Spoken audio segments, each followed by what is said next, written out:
Although I've been getting messages since I was a little baby, okay? But they really started to pick up after my dad passed. My dad passed November 23rd, 1965. It was unexpected. He was in the hospital getting straightened out from his alcoholism. Dad was a funny guy. Everybody loved him. Entertaining as hell. So after he passed, that's when things really started to get crazy. I really started to notice things were happening more than ever. And one of the things that really started happening to me after he passed, I started dating Nancy. Nancy was crazy and she was fun. I mean, I was late 16, early 17 years old. And you know, one day we're walking down Main Street in White Plains, and I just out of the blue said to her, "I'm not buying you that candy from Fanny Farmer's candy store," which we were passing on Main Street. She looked at me like, "How did you know I was going to ask?" "I don't know, but I did." Okay, it was kind of funny, kind of interesting, a little scary too. At the time, people thought it was ESP or reading minds.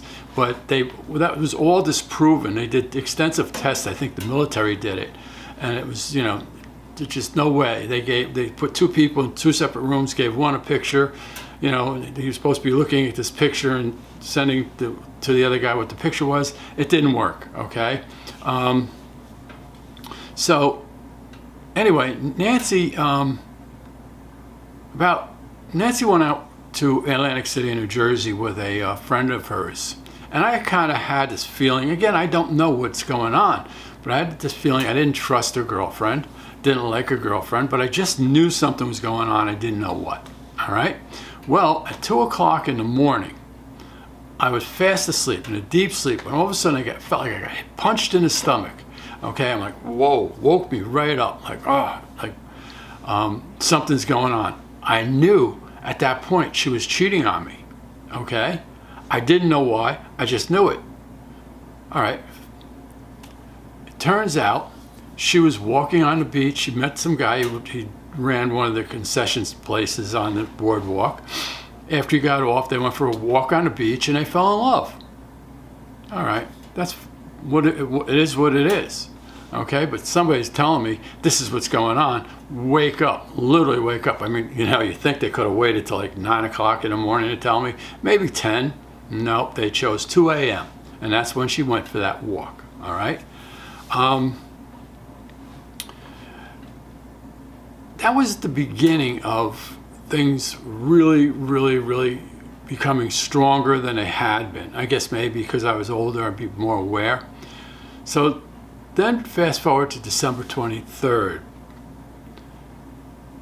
I woke up at 8 o'clock in the morning. We were supposed to go meet my father and bring his Christmas gifts, and he was straightening out from his alcohol, and we were happy and things were going to be better.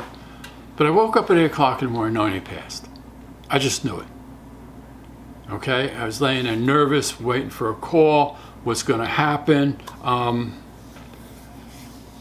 The call came at 8:30.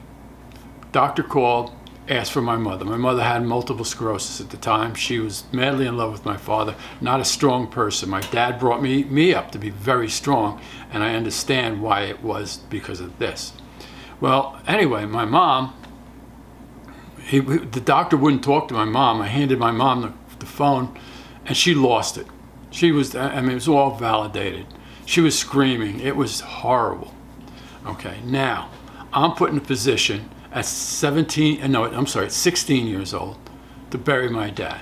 I had to go to McMahon's Funeral Home in White Plains and make arrangements. My Uncle Roger came with me, but he didn't do anything but support me. He was there. I look at him, when they told me something, he said, "What do you think? You got to do what you want to do." I even picked out the grave site. I picked it out at Gate of Heaven Cemetery because it overlooked the valley. It was a beautiful spot. So I did that. The whole time, I didn't cry once. I had this strength that I couldn't believe. Okay, I had to stand up. I had to get things done. I did things. I didn't understand back then. I understand now. I understand now that my dad was with me.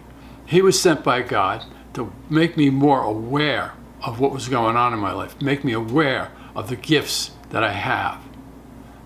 And from that day on, you know, I've had to walk a tough life.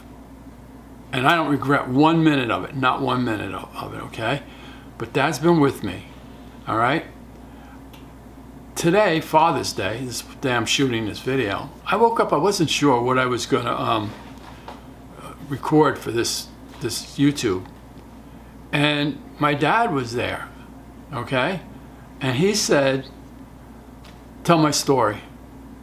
Tell my story about how I was there for you, how I still am there for you, and, you know, when you were younger, why I made you so strong. My dad was shot, he was a navigating B-17, he was shot down.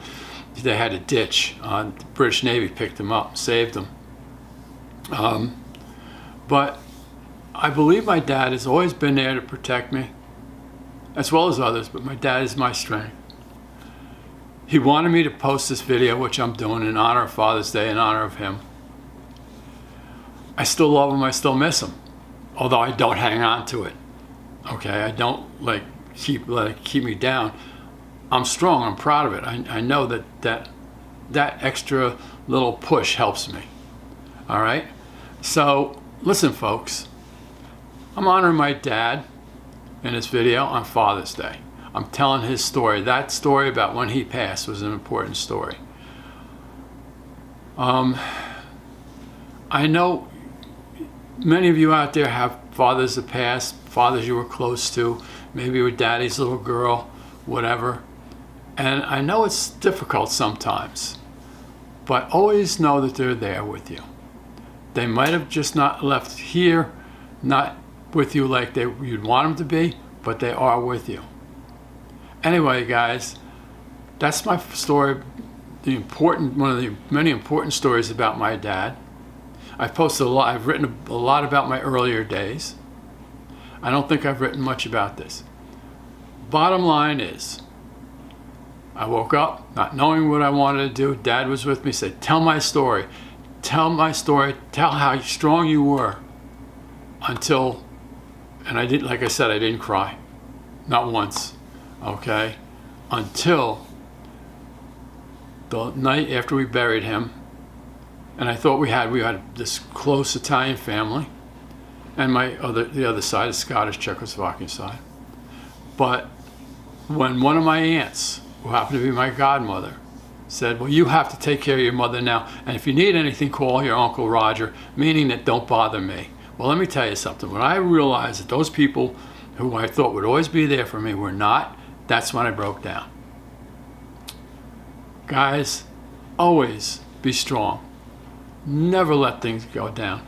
Don't let all the distractions from today get you down. Don't let them make you angry. It doesn't do anything.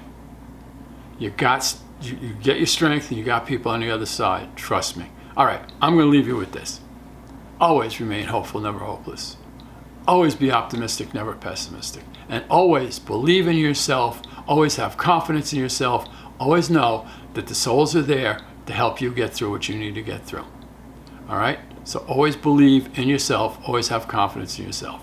Please follow and subscribe to this video, and maybe leave a message. I like those messages. I don't get many. Have a great day. Okay, I don't know if you're seeing this early on Father's Day. I hope you are going to have a great Father's Day. I hope you had a great Father's Day, depending on when you watch this video. Bye for now.